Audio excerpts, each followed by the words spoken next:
Hello, thank you so much for joining us here today on this beautiful day. I hope the sun is shining where you are. I'm Sister Cecilia Joy, a Franciscan sister Christian charity, and today we're here with Keidl, who is a secular Franciscan as well as a high school teacher at St. Anthony High School in Milwaukee. So thank you so much, Kurt, for being with us. Well, greetings, Sister Cecilia Joy. Happy Easter. Christ is risen. Hallelujah. It's good to meet with you via Zoom here. Yes, for sure. Now, some people might wonder, what is a secular Franciscan? What is a secular Franciscan?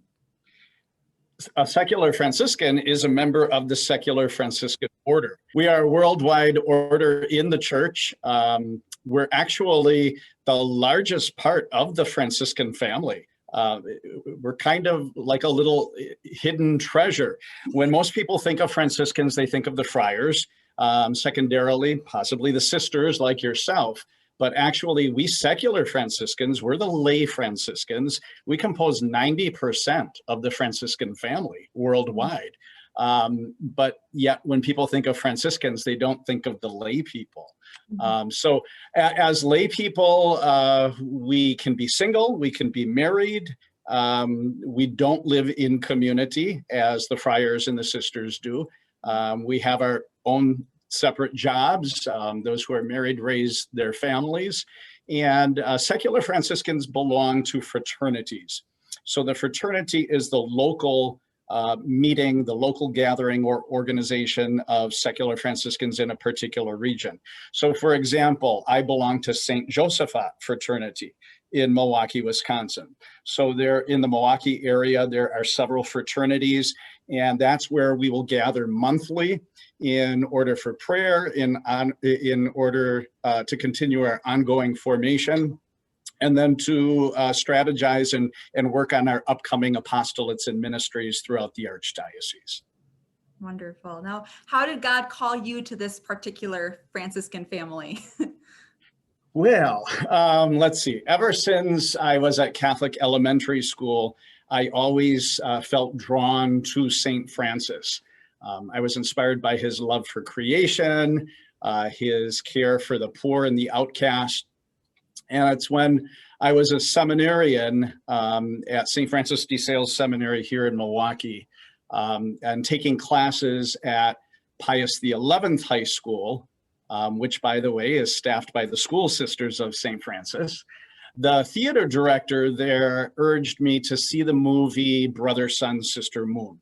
And it's about the conversion of St. Francis, a Franco Zeffirelli film.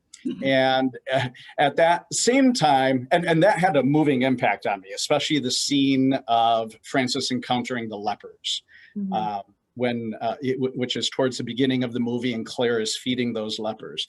That had a big impact on me. And then at that same time, one of my theology teachers at Pius High School had taken us to St. Ben's meal program. And that was the first time I had ever done anything like that. Met one-on-one with the poor, with the homeless.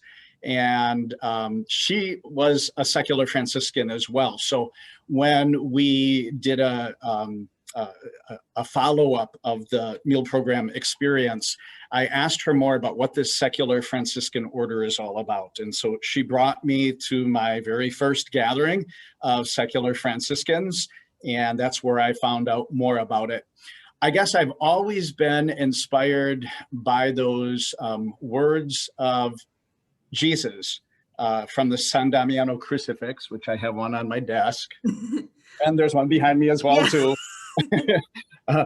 Francis, rebuild my church. And so ever since I was in high school and continuing even to now, I continue to just contemplate on those words and ask myself, how can I rebuild the church for Christ? How can I renew the church? So that's an ongoing element of my spirituality as a Franciscan. Really great. And as you mentioned, people who are secular Franciscans can have jobs in various ministries and things. And you are a theology teacher at St. Anthony High School. How is that? I am. Well, obviously, I bring my Franciscan spirituality into all of the different courses that I teach at St. Anthony. The St. Anthony system is actually the largest parish school system in the United States. So we're operating currently on 6 different campuses. We educate children from the age of 2 all the way up to 12th grade. So I teach on the high school campus. This is I'm finishing my 8th year there. And it's really a blessing because I get to infuse all of my courses with that particular Franciscan spirituality. And our namesake is St. Anthony, who was a great theologian of the Franciscan order. In fact, he was the first friar to teach theology to the other friars, given permission by St. Francis himself. In addition, though, to my theology courses that I do teach at St. Anthony, I also teach the Franciscan tradition class through Cardinal Stritch University. So I'm also an instructor for Cardinal Stritch, which, by the way, is another Franciscan college, another Franciscan university. And that is staffed, run by the Sisters of St. Francis, who are located in Milwaukee, just on the shore of Lake Michigan. And so that course allows me to provide our seniors a unique opportunity. They enroll in the concurrent enrollment program, CEP, which means that as a senior, they can take this college level class and gain college credits. So that's just amazing for our students to do, because as a Franciscan university, Stritch wanted to partner with us, St. Anthony High School, in order to give our underprivileged Latino students a head start in their college career. So this was an opportunity that would otherwise be impossible for our students were it not through this wonderful partnership we have with Stritch. That's really good. That's really good. And you do a lot through your classes, as you mentioned, to promote Franciscan ideals and things like that. And one of those is very much social justice issues and really showing them that it's great to, reach out and help others. Why is this? What's some advice like to become more involved in communities and things like that? Well, the way that I approach it is that our work in justice and charity is the practical application of our faith. In the classroom, I can teach students book theology, the head knowledge, but that's not where we do theology. We do theology out in our neighborhoods, in our families, in our workplaces, out in society. And so to give them that lived experience, one of the many different programs that we have at St. Anthony is the Blessing Bag Project for the Homeless. So I was teaching the social justice class and really urging the students to go out in the community and get involved in justice projects, and they just weren't doing too much. So I decided, sometimes a teacher has to light that fire under them to urge them forward. So we decided to do it as a class project. And the month of January is designated by the U.S. bishops as U.S. Poverty Awareness Month. And so what I did with those students is had them look at some of the causes of U.S. poverty.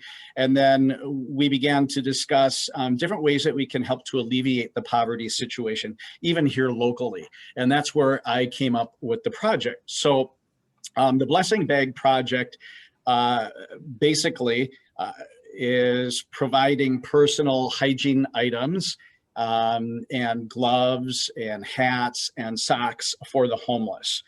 So what we do is we have the students put together their own personal hygiene bag. They write a note to the homeless person, assembling this bag has been a blessing to me. I will pray for you. And then they put their first name on it. I give the students a listing of all of the homeless shelters in Milwaukee, places where homeless people congregate, hang out, social service organizations, and we place all of the assembled blessing bags on the floor so that I can commission them. We bless the bags, and I commission them to go out and to actually engage with homeless people one-on-one as they give out the blessing bag, so that they understand the face of poverty, that these are not just homeless people. These are people with names who have difficult circumstances. There's a story behind every single person. Get to know the homeless people. And this is a very, very, very powerful, moving experience for our students, many of whom have never done anything like this before. Kind of gets them out of their little bubble. And the written reflections of the students after that are just awesome to see. Sometimes the students will come to me with tears in their eyes because of the experience. But it's interesting, sister, that you mentioned, how can you get involved in social justice? I think that phrase, the idea social justice, is recently being hijacked within our culture, because what some people are calling social justice now really is not the Christian view of justice. And by that, I mean, when I speak about social justice, I'm talking about it flowing from our faith. It has to begin in prayer. It's got to be rooted in prayer, and it flows from our faith. There are currently in the world, as you well know, many people who are involved on justice crusades that's not rooted in the faith and is even going in a different direction than the church. So if somebody would want to get involved in social justice, I would always caution them, think with the mind of the church. We do this because we're compelled by the love of Christ, not just to be self-serving and to do some good out there. That's not what I mean by social justice. It might be sometimes what the media means by social justice. And I think that gives us Christians who are involved in social justice from a faith perspective, really it paints us in a bad light. So I just wanted to throw that out there. When I'm talking about social justice, I'm definitely thinking of projects and issues that are in keeping with the mind of the church to enhance God's greater kingdom here on earth. And it's beautiful that you mentioned how, just make sure it's rooted in prayer, because it's beautiful how if we really ask the Holy Spirit to guide us, he'll lead us to people that need help, and he'll, in that sort of thing. So, yeah. Well, thank you so much for talking with us today and for sharing that advice. And thank you so much, everyone, for watching. And we look forward to seeing you next time. So thank you, Kurt.